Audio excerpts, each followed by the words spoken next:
दोस्तों स्वागत है आपका मेरा YouTube channel English literature hub में। तो स्टार्ट करते हैं आज की वीडियो बिना कोई टाइम वेस्ट किए हुए। आज हम डिस्कस कर रहे हैं विलियम शेक्सपियर के प्ले किंग लियर से कुछ इंपॉर्टेंट कोट्स। ऑलरेडी मैं प्ले के ऊपर कई वीडियोस बना चुका हूं, जिसको आप मेरे चैनल पर जाकर ज़रूर देखें। आप देख नहीं रहे हैं, जिससे मैं देख रहा हूँ। इतनी मेहनत करके मैं वीडियो बना रहा हूँ, लेकिन आप फिर भी इसको इतना अच्छा रिस्पॉन्स नहीं दे रहे हैं इसको। क्योंकि हर वीडियो में मैं आपको ये चीज़ क्लियर कर दूँ कि मैं हर वीडियो को आपको डिटेल में समझा रहा हूँ, हर कोर्स को डिटेल में समझा रहा हूँ, ताकि आपको कोड रटना ना पड़े, आपको वो ईजिली लर्न हो जाए। और साथ साथ में इंपॉर्टेंट वकैब्स वगैरह भी मैं डिस्कस कर रहा हूँ, जो इंपॉर्टेंट वर्ड मीनिंग्स है आपके उस कोड के अंदर, जो जितनी वर्ड मीनिंग्स आई हैं आपके, जो आपके लिए टफ हो सकते हैं, उसको भी साथ साथ में डिस्कस कर रहा हूँ, ताकि आपकी वकैब्स की, वर्ड मीनिंग्स की भी प्रिपरेशन साथ साथ में होती रहे। इसलिए आपसे रिक्वेस्ट है कि वीडियो को ज़रूर देखें, बहुत मेहनत से बना रहा हूँ। और अपने फ्रेंड्स में भी शेयर ज़रूर करें जो TGT इंग्लिश एग्जाम की प्रिपरेशन कर रहे हैं। First quote, let fall your horrible pleasure, here I stand your slave, a poor infirm weak and despise old man. Context है आपका एक्ट 3 सीन 2। इसमें जो लियर इस बात को बोलते हैं और वो भटक रहे हैं। Lear is wandering on the heath during a terrifying thunder storm. एक भयंकर तूफान चल रहा है और जो लियर हैं वो इधर उधर जंगल में, मैदान में भटक रहे हैं। क्योंकि having been shut out by his daughters Goneril and Regan, he addresses the elements directly. अब इस समय पे जो उनकी बेटियां हैं गोंडल और रीगन, जिन पे उन्होंने बहुत ज़्यादा ट्रस्ट किया था, उनको ऐसा लग रहा था कि मुझसे बहुत ज़्यादा ये प्रेम करते हैं, उन्होंने उनको धोखा दिया और उनको वहाँ से, अपने महल से निकाल दिया। अब वो पागल होकर इधर उधर जंगलों में भटक रहे हैं। इस समय वो डायरेक्टली एड्रेस कर रहे हैं एलिमेंट्स को, इन जो आसपास के जितने भी एलिमेंट्स हैं, नेचुरल एलिमेंट्स हैं, उनको वो एड्रेस करते हुए बोलते हैं। इसका सिग्निफिकेंस देखते हैं, इस लाइन का सिग्निफिकेंस क्या है। This is Lear's breaking point, he realizes he is no longer a powerful king but a mere human subject to the laws of nature. The storm outside reflects the chaos in his own mind. इस समय जो layer है उनका वो breaking point चल रहा है, यानी इस समय काफ़ी वो डिप्रेस चल रहे हैं, काफ़ी परेशान चल रहे हैं इस टाइम पे वो। और उनको इस बात का रियलाइजेशन हो गया है कि वो अब राजा नहीं है, वो सिर्फ एक ह्यूमन है, मीन्स एक नॉर्मल ह्यूमन बींग है, जिसको क्या करना है, लॉज के सामने, नेचर ऑफ लॉज मीन्स जो लॉज, नेचर के जो लॉज हैं उसके सामने उसको मानना है, नेचर के लॉज को उसको फॉलो करना है, उसकी बात को मानना है। अब एक इस तरह से नॉर्मल ह्यूमन बींग बन गए हैं वो। The storm outside reflects the chaos in his own mind. और जो ये स्टॉर्म बाहर चल रहा है, बाहर तूफान जो चल रहा है, वो उनकी ज़िंदगी में, उनके माइंड के अंदर एक कैओस क्या कर देता है, पैदा कर देता है। कैओस मीन्स थोड़ा सा हलचल पैदा कर देता है उनके माइंड के अंदर। तो ये था इसका एक्सप्लेनेशन कोड का। नेक्स्ट यहाँ पे देखते हैं इंपॉर्टेंट वर्ड मीनिंग्स जो उसके ऊपर बेस्ड है। फर्स्ट वर्ड है आपका हॉरिबल प्लेजर। इसका मीनिंग है आपका the destructive whims of storm और नेचर, यानी जो तूफान का जो रौद्र रूप है ना, उसको यहाँ पे हॉरिबल प्लेजर करके कहा गया है। नेक्स्ट आपका इन्फर्म। इन्फर्म का मतलब आपका फिजिकली वीक और frail, specially due to age, यानी किसी भी इंसान का, किसी भी जानवर का, जो भी है, किसी भी लिविंग बीइंग का फिजिकली वीक हो जाना या कमज़ोर हो जाना एज के कारण, उसको बोलते हैं इन्फर्म। जैसे कि यहाँ पे किंग लियर हो गए हैं। डिस्पाइज्ड, डिस्पाइज का मीनिंग है आपका रिगार्डेड विद कंटेम्प्ट, हेटेड और फेल्ट टू बी वर्थलेस, यानी किसी को क्या करना, घृणा भाव से देखना किसी को, है ना, किसी से नफरत के भाव से देखना किसी को, उसको बोलते हैं डिस्पाइज। नेक्स्ट यहाँ पर देखते हैं, नेक्स्ट कोट है आपका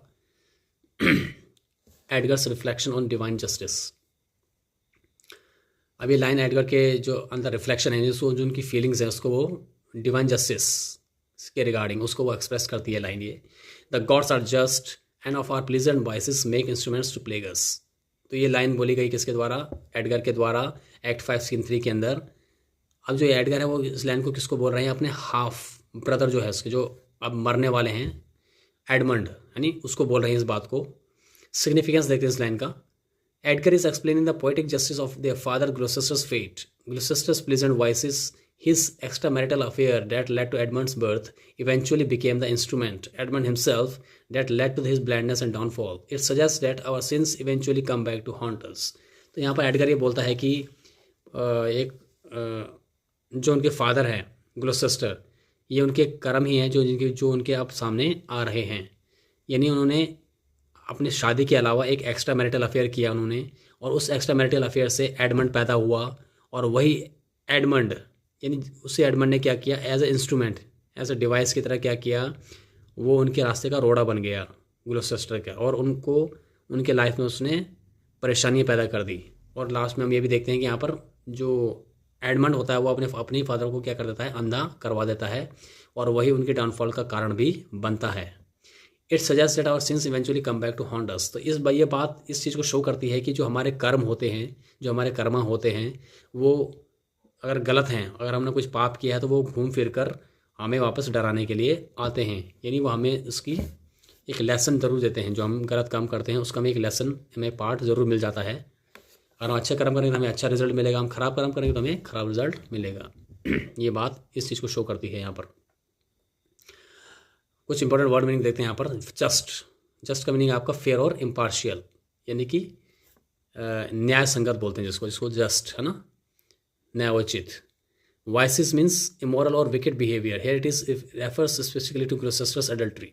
यहाँ पे जो वाइसिस है उसका मतलब होता है आपका कोई अनैतिक या खराब व्यवहार करना किसी से। लेकिन यहाँ पर इस कोट के अंदर वाइसिस का मीनिंग क्या है आपका, ग्लोसेस्टर की एडल्ट्री को दिखाने के लिए ये वर्ड यूज़ किया गया है। एडल्ट्री मीन्स किसी के साथ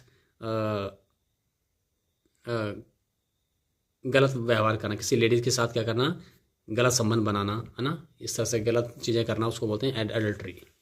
तो जैसे ग्लोसेस्टर ने किया था एक्स्ट्रा मैरिटल अफेयर, उसी के रिगार्डिंग ये वर्ड यूज़ हुआ है आपका। Plague means cause continual trouble और डिस्ट्रेस और टू पनिश। यहाँ पे प्लेग का मीनिंग है यहाँ पे लगातार परेशानियाँ पैदा करना, ये किसी को पनिश करना। नेक्स्ट यहाँ पर देखते हैं, नेक्स्ट कोट है आपका the younger rises when the old do fall. तो ये एडमंड के रूथलेस एम्बिशन को शो करता है। जो आपकी लाइन है, कॉन्टेक्स्ट है आपका एक्ट 3 सीन 3। एडमंड इस बात को बोल रहा है, ये एक सोलिलोक्वी है आपका, speaking his thoughts aloud to himself. वो खुद से ही इस बात को बोल रहा है। After he decides to betray his father Gloucester to the Duke of Cornwall. अब जो ये एडमंड जो बात बोलता है, सोलिलोक्वी बोलता है, वो कब बोलता है, जब वो अपने फादर को ही बिट्रे करने की सोचता है। जो उसके फादर कौन है, ग्लूसेस्टर, उनको ही धोखा देने की सोचता है वो, to the Duke of Cornwall. किसके हाथों से, ड्यूक ऑफ कॉर्नवॉल के हाथों से। तो हम अभी आगे जाके ये भी देखते हैं कि इसमें जो ड्यूक ऑफ कॉर्नवॉल और रीगन हैं वो क्या करते हैं, ग्लूसेस्टर को अंधा बना देते हैं, उनकी आंखें निकलवा देते हैं, है ना। सिग्निफिकेंस देखते हैं इस लाइन का। This line is perfectly encapsulates the theme of generational conflict. Edmund believes that the old generation is obsolete and must be pushed aside by the young and fit. इस लाइन का मतलब यह है कि जो एडमंड इस बात को शो कर रहा है इस लाइन से, कि जो यंग जनरेशन है वो जब ओल्ड जनरेशन जब क्या हो जाती है, ऑब्सोलीट हो जाती है, मीन्स यूजलेस हो जाती है, पुरानी हो जाती है, उस समय यंग जनरेशन आगे आती है और पुरानी जनरेशन के लोगों को क्या कर देती है, रिप्लेस कर देती है। It highlights his cold Machiavellian nature. He feels no loyalty to his father, only to his own advancement. इस लाइन से हमें ये बात क्लियर होती है कि जो एडमंड है वो सिर्फ अपना फ़ायदा देख रहा है यहाँ पर, उसके लिए वो अपने फादर से भी दगाबाजी करने के लिए तैयार है। बस उसका अपना फ़ायदा होना चाहिए, उसको प्रॉपर्टी मिलनी चाहिए, है ना, इस तरह से उसको किंगडम मिलना चाहिए। यहाँ पे वर्ड इंपॉर्टेंट वर्ड मीनिंग देखते हैं इस कोट के ऊपर बेस्ड। फर्स्ट वर्ड है आपका राइजेस। राइजेस का मतलब होता है गेनिंग पावर, स्टेटस और वेल्थ, यानी पावर गेन करना, एक समाज में एक स्टेटस बनाना, है ना, पैसा बनाना, उसको बोलता है राइजेस। डोथ, ये आपका एक आर्काइक वर्ड है, मीन्स एक आर्काइक इंग्लिश वर्ड है आपका, पुराना इंग्लिश वर्ड है जिसके लिए हम अब यूज़ करते हैं डस, है ना, पहले इसके लिए यूज़ होता था do, doth. Fall means the loss of power, status और लाइफ। फॉल मीन्स किसी का पावर का कम हो जाना, गिर जाना, है ना, किसी की ज़िंदगी ख़राब हो जाना, उसको बोलते हैं फॉल। इस लाइन के अंदर जो है उसका मीनिंग ये है।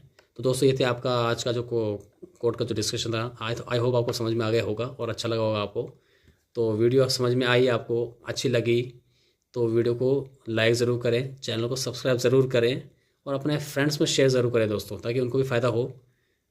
मिलते हैं अपने अगली वीडियो में। Till then take care.